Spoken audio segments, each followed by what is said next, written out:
Majestic Morecambe Bay, the largest bay in the northwest of England. 310 square kilometres of intertidal sands and mudflats, constantly changing channels and quicksands, sculpted by the rivers Wyre, Lune, Keer, Kent and Leven. Morecambe Bay, with the 9-knot tide rushing in. It has been the scene of more than one disaster. In 2004, the ill-fated Chinese cockling disaster. It could have been easily avoided, but greedy gangmasters chose not to listen to the returning local fishermen. Instead, they sent ill-equipped Chinese immigrants out into the bay. To the unwary, one of the most treacherous pieces of our British coastal landscape. But isn't it good that coordinated emergency services are dotted all around the bay to respond so quickly to this type of incident?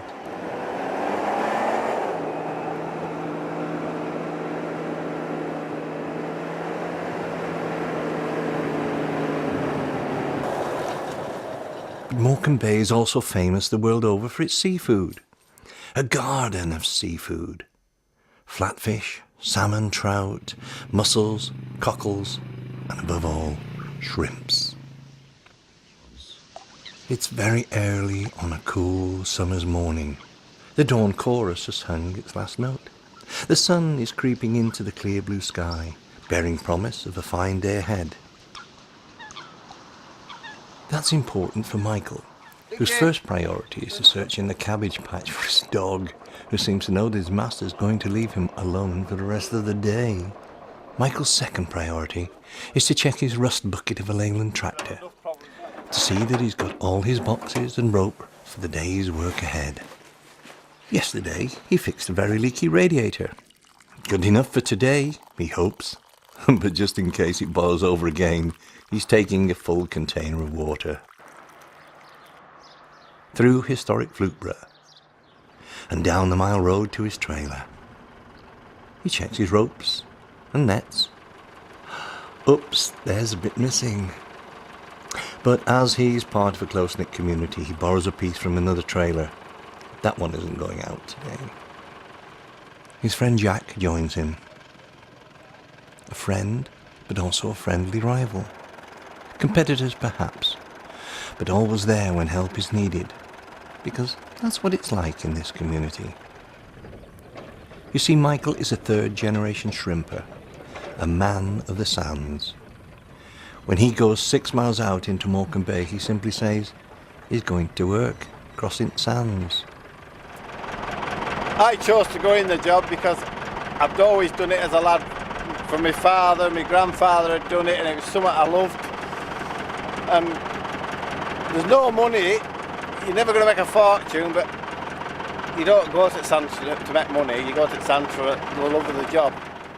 To those who enjoy the much photographed beauty of Morecambe Bay, fringed by the majestic grandeur of the Lake District peaks, at low tide the bay seems innocent, a smooth vista and sands, one of the most beautiful places in Britain.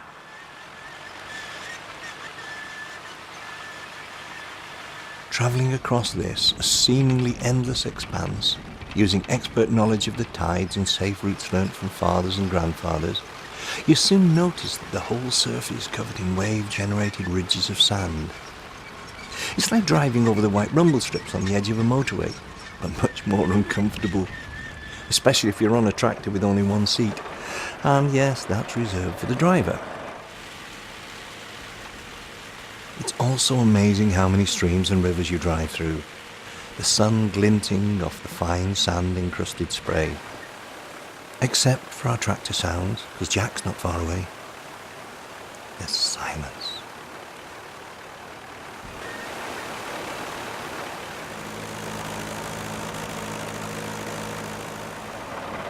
At last we're here, 6 miles out from Flookburgh at the edge of the Kent Channel, and time to start the trawl.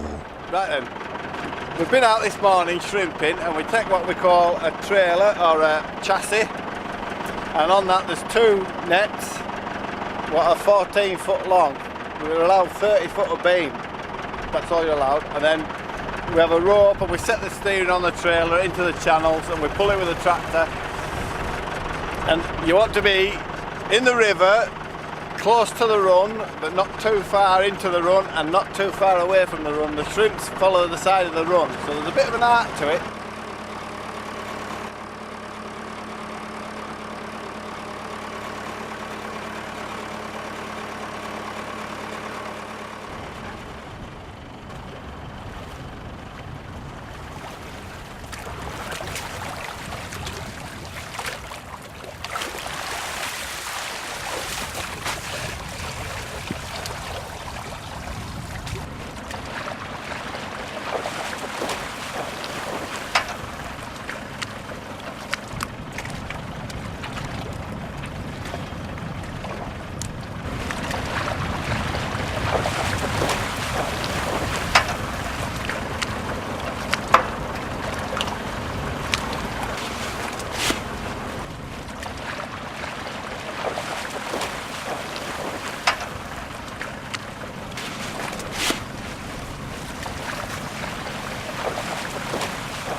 We do a trawl, empty the nets, obviously see what we've got. Sometimes it can be quite exciting, you never know what you're going to catch.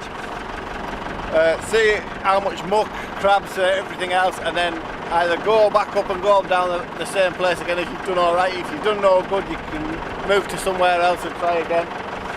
But we have a time limit of about an hour and a half to 2 hours is the best shrimping time. As the tide's gone out, and just before it starts to come back in, everything seems to settle down, and that's when you get your best shrimps. Time to reset the trailer, check the ropes and boxes, and make ready for the 6-mile trek home. But not before a nice cup of tea whilst Jack comes back. A comparing of catches, and of course, a check on the radiator. Not a drop leaked out. Yesterday it was like a steam engine. We'll believe you, Michael.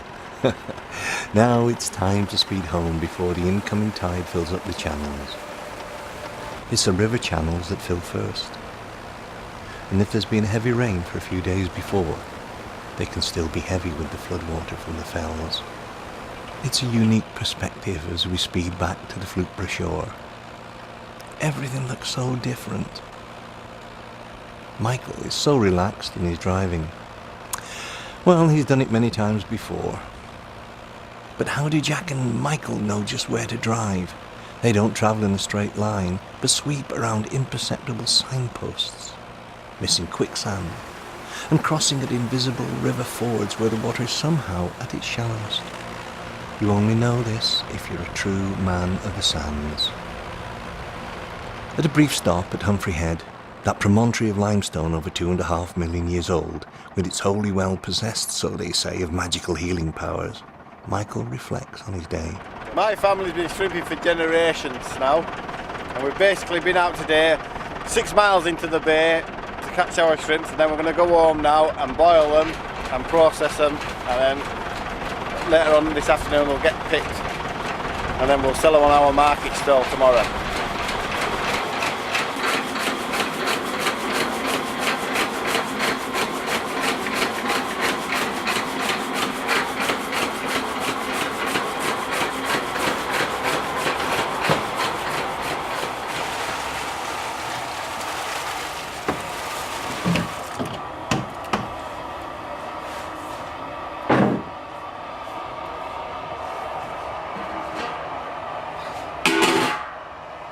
That's it. And what about that radiator? Well, let's say that it was a good job he took that container of water. There we are, call that a running repair.